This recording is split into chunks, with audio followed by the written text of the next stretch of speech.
Hey guys, welcome back to another video. If this is your first time here, hi, my name is Caroline. I am a first-year medical student at Columbia Medical School, or the Columbia Vanderbilt College of Physicians and Surgeons, or VP&S. And today I wanted to talk about study strategies in medical school. Before we start the video, I wanted to preface that it's the days where you see patients and you see your residents or attendings actually listening to the patients and prescribing and coming up with the course of action to help treat disease that you're this is why I'm learning everything that I'm learning. I was in clinic one day and we were talking about Pompe's disease, and the resident was like, oh, that's like a glycogen storage disease. And I was like, oh, I know that from lecture. I probably don't remember all the details and I probably should go review it. But I'm like, this is giving me a reason to want to learn more about these diseases. I think at times when you need the motivation, let's say you're a pre-med or you're a med school, go shadow someone. And that will remind you of why you're here in the first place. I want to do medicine to help people. And I mean, obviously, I hope all doctors have that as their main reason, right? They love science, they love to help people, they want to do good for their patients. Going to clinic or talking to anyone who can just listen to you and remind you of why you're doing what you're doing can be really helpful, especially just maintaining this endurance throughout the marathon that is medical training. It's important to remind yourself that, yeah, there is a world that's way bigger than you could ever imagine, and there's so many people out there that you will be able to meet in the future as a physician and help and just make feel better, and that if that's what brings you joy, then go for it. That also reminded me of why I wanted to make this video. So this is pretty unplanned, but I did want to go over a few ways that I currently study in medical school, and I have my notes over here, so I'm just gonna look over here. This is not a prescription. I am a first-year medical student in my August, September, October, November, December, my 5th month of medical school. So please take this with a grain of salt. This is purely descriptive of what I've learned. It is not prescriptive. You do not have to follow everything that I'm doing, because I'm one person. There are 139 other medical students in the class who study in different ways, and everything's probably working out well for them too. So yeah, just remember that. Same goes for any other piece of advice that you receive. It's based on one person's subjective experience, and you probably can tailor it, just learn from it and tailor it to your own. So let's get started. The first piece of advice is go to lecture or don't go to lecture. Some schools have mandatory lecture, in which case you should go. Columbia has some mandatory small group sessions, but mostly the lectures are recorded. They are posted a few minutes after the classes end in real time. For the first 2 blocks, the first semester was divided into 3 blocks. For the first 2 blocks, I went to lecture every day just because I felt it gave me some sort of semblance of a schedule. And in my mind, I was a good student goes to lecture. And then near the end of the second block, which I think for me was harder than the first block because we had immunology and pharmacology. For immuno and pharm, when I went to lecture, it was a good first pass of the material, but I felt I was having trouble staying focused. Let's say there are 60 slides, right? And you get lost on slide 7. It's gonna be pretty hard for you to keep paying attention and understand everything that's happening after that until 60. There are a couple ways that you can approach it when the material in medical school is so much in volume.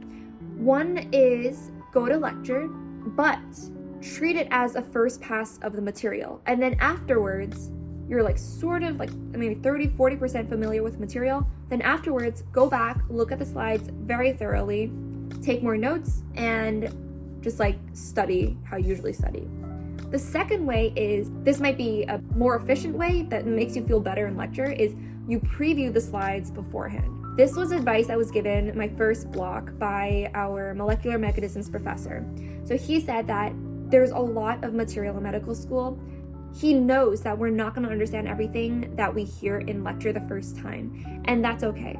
So he's go spend 5-10 minutes previewing the slides the night before, and then go into lecture, and you'll be at least primed to listen to your professor talk about things that are on the slides. And then after that, you still gotta study, do the practice problems. At least for me in undergrad, I didn't preview anything for classes. I just went to lecture, sort of understood it, and then studied after.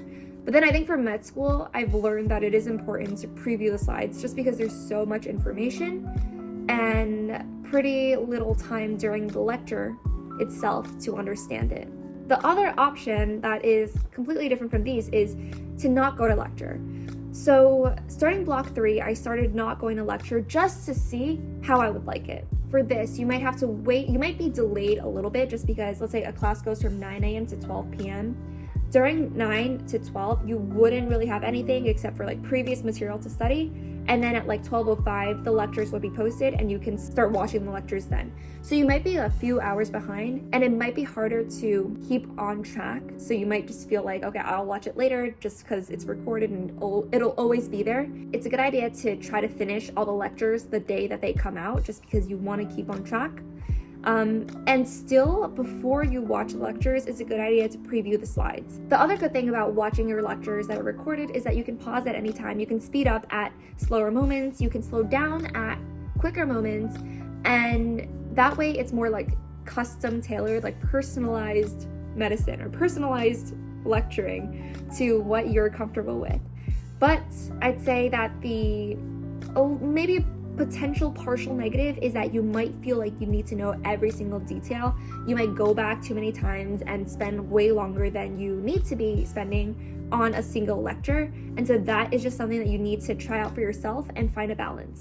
I have not taken the block 3 exams yet just because that is coming up in a couple of weeks. So we'll see how this system works. And then for next semester, I can see if I want to go in person or if I want to stay online. So moving on to the second piece of advice. This is going to be related to Anki. Anki is a spaced repetition app. It's a flashcard app. You can use pre-made decks or you can make your own decks and cards. I personally do not make my own cards because I feel like that would take me too long.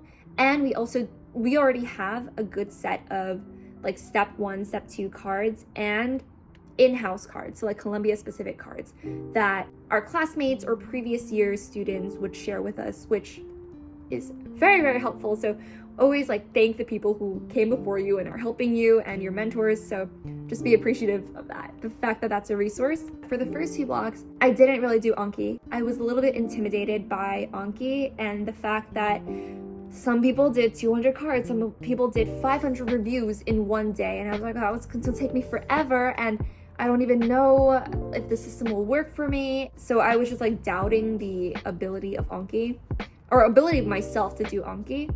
It worked first block. Like I don't think I needed to do Anki the first block and everything turned out fine because I studied anatomy from Complete Anatomy and from the slides. I didn't do Anki for most of the second block for anatomy. And then in like 2 days before, I did 1,800 cards to review and learn some of the anatomy. That was actually super duper helpful.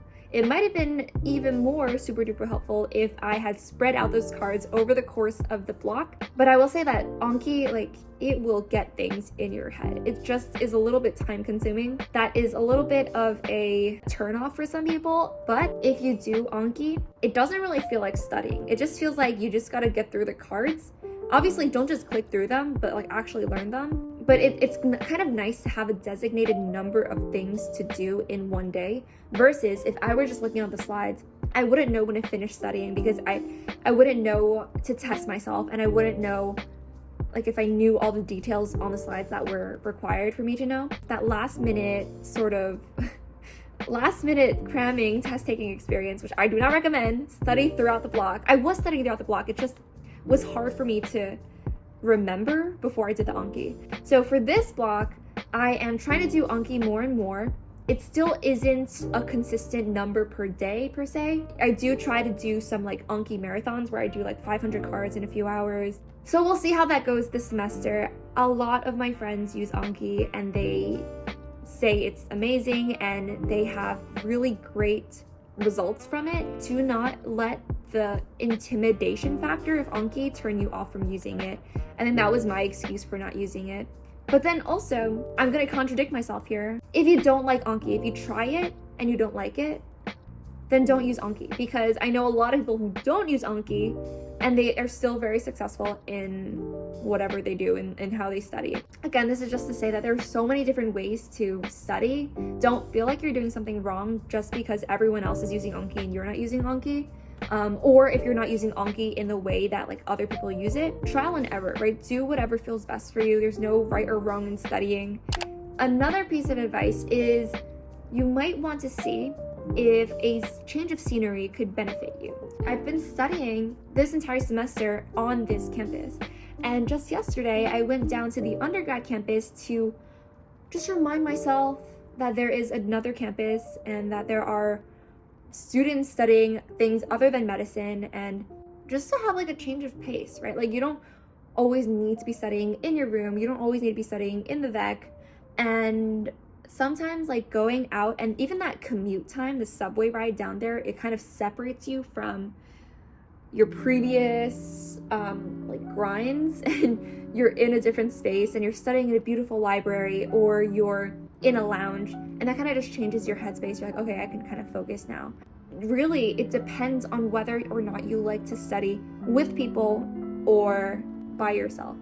Either way is fine. In undergrad, sometimes I would do my readings in the lunch space, like in the dining halls, just because I love the company. I enjoy the little chit chat, the little bit of distractions when I'm studying, because it feels like I'm having fun and studying at the same time. But for some people, like that, what I call studying is not studying at all for the other person, because someone else might be like extremely focused and like to study by themselves and just have that extreme concentration. So there are different levels. It's not like one or the other, it's a spectrum. And the last piece of advice I want to share is group problem solving and group work can be a lifesaver. For a lot of classes here, we do have like Friday problem solving sessions where we work together in a big group and have questions on the board, and each of us tries to figure them out, and then we'll go over the answers as a group. That has been actually one of the most helpful parts of med school so far, is that sort of focused time in solving questions and solving problems. It is important to try to solve those problems before discussing them as a group though, because then you'll know when you discuss what you did know and what you didn't know. And I think that's really helpful in guiding what you need to study. At least for my year, there are select people who are super on top of things and they make study guides for the whole class, which I do really appreciate. People share their diagrams, people share their study guides, people share their Anki decks. And so it is a group effort in helping the entire class pass their exams and do well on their exams.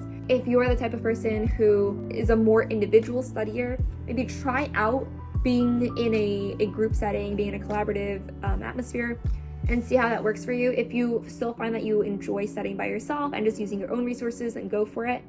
But you might also find that using other people's resources, study guides, Anki decks are also really helpful. I think just try to find that balance between independent study and collaborative study. That is all the advice that I have today. I hope you enjoyed this video. It was a little bit more chit chat, informal. Oh, I want to show you something. I actually have been using Anki so much that I've been using this little Anki clicker. It's like a little video game controller, which I think is so cute. My mom got it for me as a gift without knowing how important Anki is for med students. So this was really cute, and I just wanted to show it off because it matches my shirt today. Okay, anyway, I've got to go back to studying. I really enjoyed filming this video though. I think it's nice to leave a mark, you know? I think sometimes you think about why you do what you do, and you need someone else to also help remind you. I hope this series of advice videos and just like chit chat videos can give you a little bit of insight into what medical school is like. Please let me know if there's anything else that I could make a video on that would be helpful to you guys. Without delaying any further, I will let you guys get back to your work, and I need to get back to my work. And yeah, just be happy. Don't overthink things. Look towards the future. Remember your goals of why you want to do what you do. If anything, just live your life in a way that makes you happy and that can help make other people happy. And those two are probably interrelated. Like, comment, and subscribe. I will see you guys in the next video. Love you guys.